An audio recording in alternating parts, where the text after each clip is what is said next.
যে তার বংশে কেবল পুত্রই জন্মাবে। তৎসত্ত্বেও যখন রাজকুলে চিত্রাঙ্গদার জন্ম হল, তখন রাজা তাকে পুত্ররূপেই পালন করলেন। রাজকন্যা অভ্যাস করলেন ধনুর্বিদ্যা, শিক্ষা করলেন যুদ্ধবিদ্যা, রাজদণ্ডনীতি।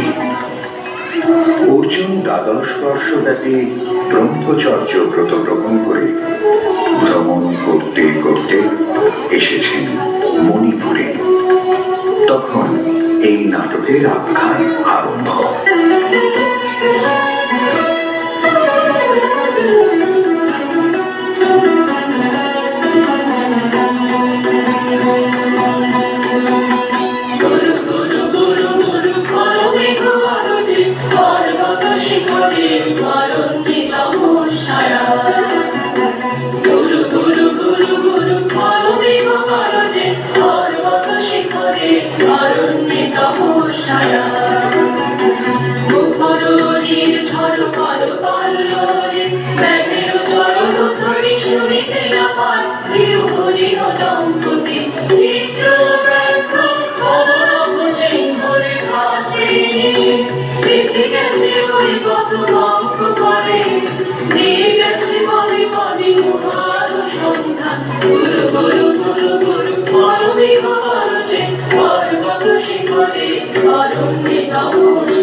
সহস্পর্ধা অর্জুনে যে করে অশ্রদ্ধা, সে কোনখানে পাবে তার আশ্রয়?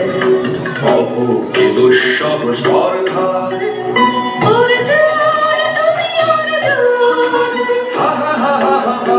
বালকের দল মার গলে যাও, চলে নাই ভয়। অভোগে অদ্ভুত কৌতুক।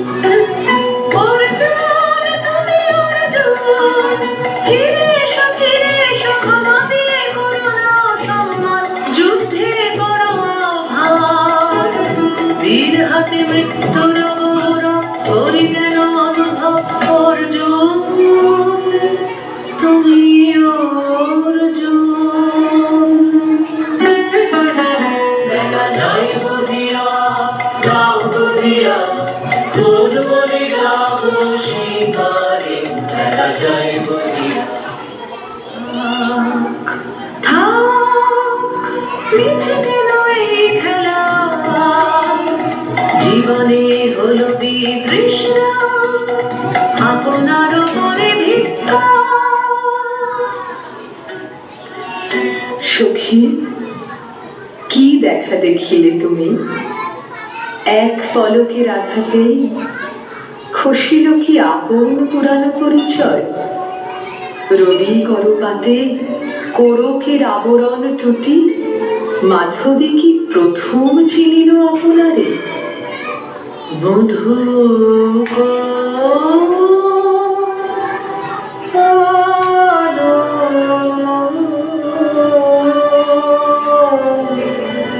লাগলো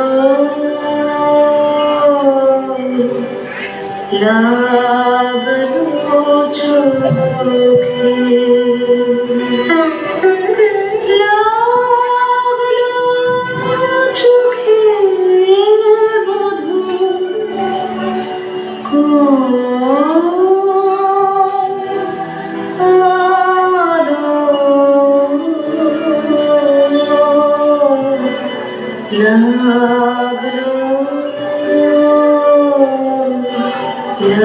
লাগলো চোখে।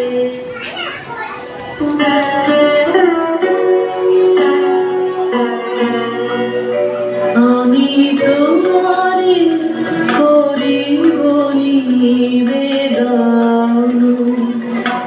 আমার হৃদয় প্রাণ মন, আমি তোমারে করিব নিবেদন।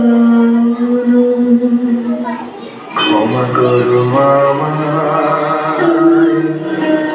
আমায়, বরণ যোগ্য নহি বরাঙ্গনে, ব্রহ্মচারী এই ব্রতধারী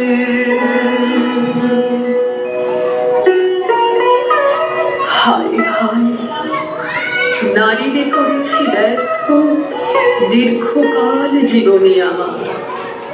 ধিক ধনুষর, ধিক বাহুবল, মুহূর্তের অশ্রুবন্যা বেগে ভাষায় দিল যে মোর পৌরুষ সাধনা। অকৃতার্থ যৌবনের দীর্ঘশ্বাসে বসন্তের করিল ব্যাকুল।